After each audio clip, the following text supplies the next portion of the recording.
Hello दोस्तों, फिर से स्वागत है आपका एक नई वीडियो के साथ। रात तकरीबन 9 बजे ऑफिस से लौटने के क्रम में प्रफुल्ल बाबू की चमचमाती मर्सिडीज कार जैसे ही उनके घर के मुख्य फाटक में घुसी, ड्यूटी पर तैनात सुरक्षाकर्मी तेजी से दौड़कर उनके पास पहुंचा और उन्हें सैल्यूट करते हुए कहा, साहब, एक महिला आपके लिए लिखी गई किसी व्यक्ति की एक चिट्ठी लेकर ना जाने कब से यहाँ भटक रही है और बार बार आपसे मिलने का अनुरोध कर रही है। मेरे मना करने के बाद भी यहाँ से नहीं जा रही है। उसके साथ उसका एक छोटा सा बच्चा भी है। प्रफुल्ल जी ने गार्ड की बातों को सुनकर आश्चर्य से उस महिला को अपने पास बुलाया और उससे जानना चाहा, आप कहाँ से आई है और मुझसे क्यों मिलना चाहती है?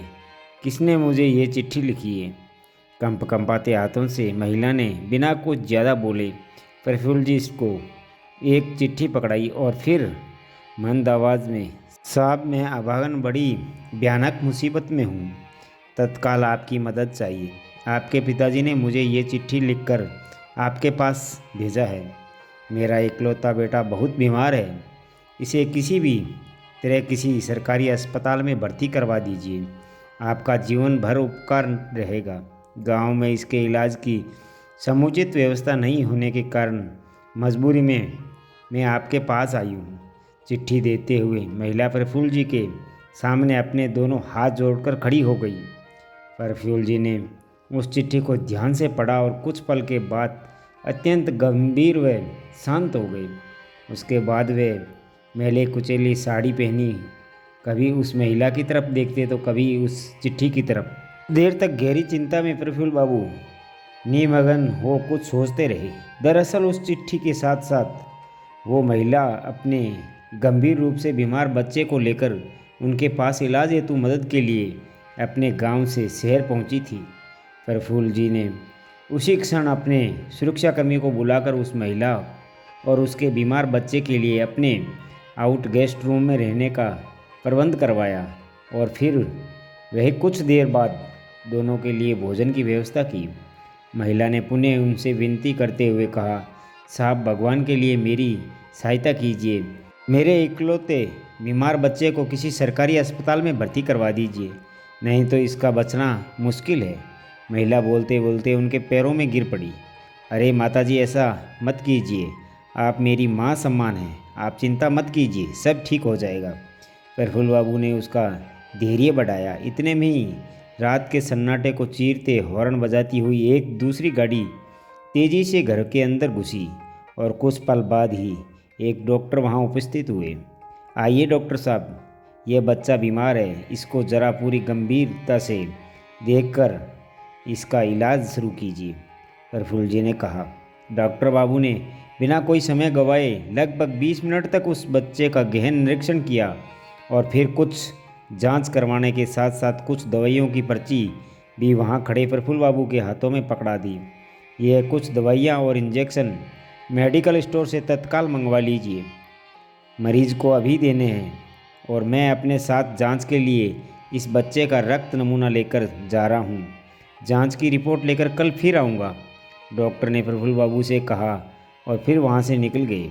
प्रफुल्ल बाबू ने डॉक्टर की पर्ची और कुछ पैसे अपने ड्राइवर को पकड़ाते हुए उसे तुरंत सारी दवाइयाँ लाने का निर्देशन दिया। फिर अपने घर के अंदर जाने के लिए वहाँ से गलियारा की ओर मुड़े। साहब, बस आप मेरे बच्चे को किसी सरकारी अस्पताल में भर्ती करवाते।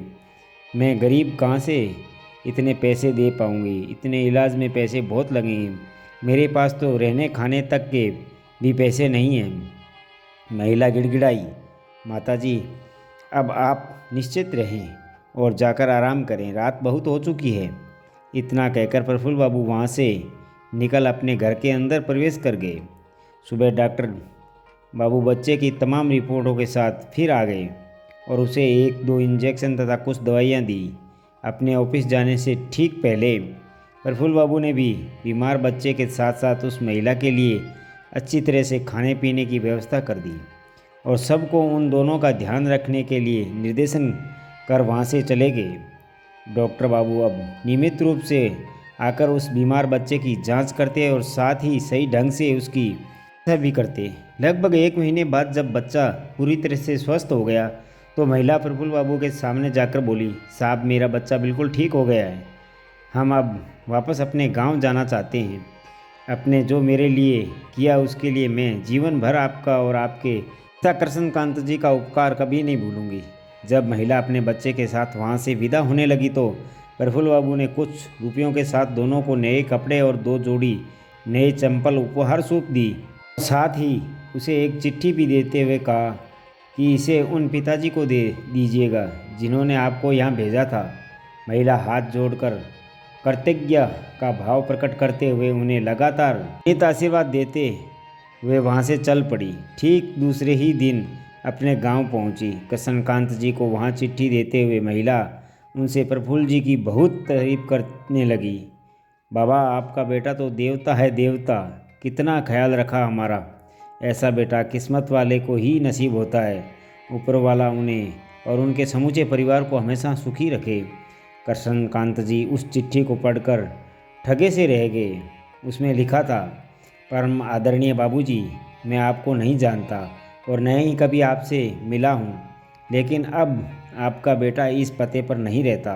कुछ महीने पहले ही उसने ये मकान बेच दिया।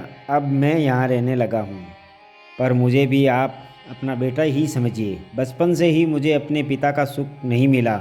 माँ ने ही पाल पोस कर बड़ा किया है।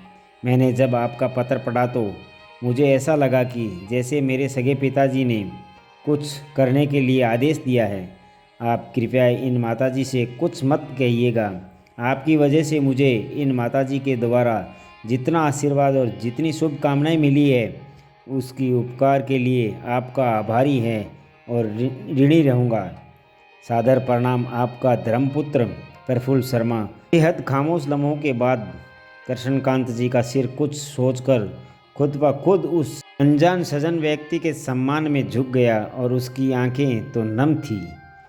उनके पुत्र ने चुपके से मकान बेचकर जिन परेशानियों से बचना चाहा था, उन्हें परेशानियों को एक अनजान पवित्र आत्मा ने अपने लिए वरदान समझ अपनाया और उसका सम्मान सुरक्षित रखा।